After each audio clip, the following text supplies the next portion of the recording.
මගේ දුව, මගේ පුතා. එහෙම කිව්වේ. ගෙදර ඉන්න ගොම්බස්සට පුතා කියලා කිව්වේ. ඔව් මීහරකට පුතා කියලා කිව්වේ. දරුවා කියලා කිව්වේ. ඒ තිබිච්ච අර උත්තරීතර භාවයේ දැන් තියෙනවද? නෑ. ඒව ඔක්කොම විනාශ වෙලා ගිහින්. ඔය වයසක අත්තම්බලා නිකන් බලන්නකො අද දවසට ඔය නාකි කොමට කී දෙනෙක් වැන්දාද? පරම්පරා 4ක දැක්මක් තියෙනවා. පරම්පරා 4ක්. ඕකට දරුවෝ ඉන්නවා, මුළු පුරෝ ඉන්නවා, දෙමුළු පුරොත් ඉන්නවා. උන්දත් එක්ක 4ක්. එතකොට පරම්පරා 3ක පූජනීය වස්තුව එක බල්ලෙක් වැන්දේ නැහැ. එක බල්ලෙක් වැන්දේ නැහැ. කෝ උත්තරීතර බව තියෙනවද? නෑ. අනත්ත් සංයුත. ඒ නිසාම විනාශයටමයි යන්නේ. පරිහානියටමයි යන්නේ. ඒ බව පෙනෙන්නට තිබෙන බැවින් පින්නතුනේ මේ සූත්‍ර දේශනාවේ අන්තර්ගත ධර්ම කාරණා 4ක් මම විස්තර කරනවා. ඔබට මෙලොව යහපත, පරලොව යහපත, සදා සැනසීම වූ උතුම් නිර්වාණ ඵලය වෙනුවෙන්. සූත්‍රය ව්‍යග්ගපජ්ජ සූත්‍රය. ව්‍යග්ගපජ්ජ පරම්පරාවට බුදුහාඳුරෝ දේශනා කළේ. ව්‍යග්ගපජ්ජ පරපුර කියන්නේ ඉන්දියාවේ තිබුණු කුල පරම්පරාව. දැන් මෙහි තියෙන කුල පරම්පරා මොනවද?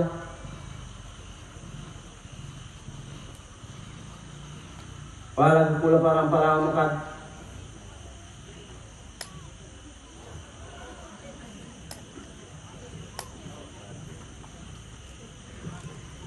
තියෙනවා ඔයාලට තේරෙන්නේ නැතුවට ඒකනායක මුදියන්සේලාගේ, කුමාරසිංහ මුදියන්සේලාගේ, හේරත් මුදියන්සේලාගේ, කුමාරසිංහ නවරත්න මුදියන්සේලාගේ, වනසිංහ මුදියන්සේලාගේ, ඉලංගරත්න මුදියන්සේලාගේ මෙහෙම තියෙනවා නේද පරම්පරා?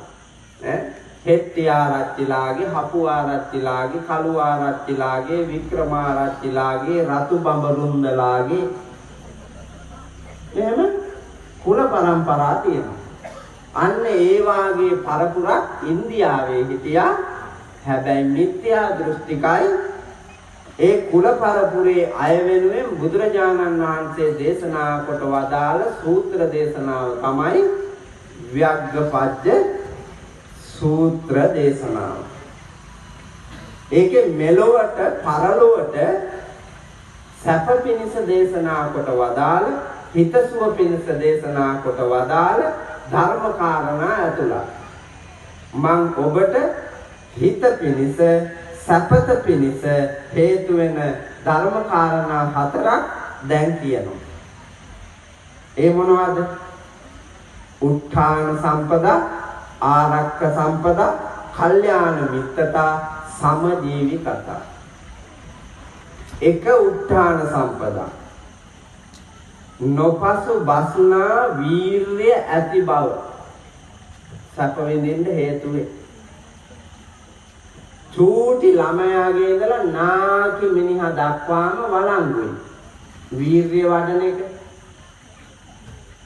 පොඩි ළමයි වීර්ය වඩන්න ඕනන්නේ මොනවටද? අධ්‍යාපනය ලබන්න, පොතපත කියවන්න, ලෝකය හොඳින් ග්‍රහණය කරගෙන හොඳ නරක අවබෝධ කරගන්න චූටි ළමයි වීර්ය කරන්න ඕන. නමුත් චූටි ළමයි මේ තියෙන්නේ චූටි ළමයිගේ නිවන. ඔය අතේ තියෙන්නේ පොඩි ළමයිගේ නිවන තමයි.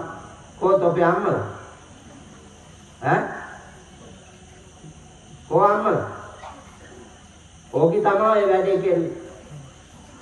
දාන්න ඕනේ බූවන්න. ඔබේ අම්මට. අල්ලේසි පාසු අපරාධයක් නෙමෙයි කරලා තියෙන්නේ. පෝරුවක් විතර ෆෝන් එකක් දෙනවා හීන් එකක්.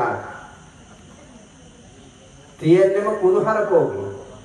තියෙන්නේ අපරාධ. උගන්නන්නලු දුන්නේ. ලංකාවේ ඉන්නවනේ අධ්‍යාපන මනෝවිද්‍යාඥයෝ. උගන්වලා තියෙන්නේ මනෝවිද්‍යාඥයෝද? එහෙම උගන්වපු රටේ හිඟන්නෝනේ ඉන්නේ. එහෙම උගන්වපු රටේ මිනිමරුවෝ ඉන්නේ. එහෙම උගන්වපු රටේ කම්මැලි කුසීත අනුන්ගෙන් කන්න උපන් જાතියක් ඉන්නේ. ලෝකේ දිනු જાතියක් ඉන්නවද? නෑ. හැබැයි මේ කාලෙම පොඩි උන්ට ඕනෑ දේ එපා දේ නොබලා අරුන්ට පරිහරණය කරන්න දෙන්න. පුංචි කාලේ ගෑණියක් අරන් දුන්නා වගේ වැඩන්නේ ඔක. මේ නොගැලපෙන වයසේ හීන්ගේ කාලේ ගෑණියක් අරන් දුන්නා වගේ එකක් ෆෝන් එකක් දෙනවා කියන්නේ. ඔව්. මිනිමරුවෙක්ගේ ආශ්‍රයයට දැම්මා වගේ. මම දන්න ළමයෙක් ඉන්නවා චිත්‍රපටි බලලා ඒ ළමයා වැඩිපුර බලලා තියෙන දෙමළ චිත්‍රපටි. ඒ දෙමළ චිත්‍රපටි වල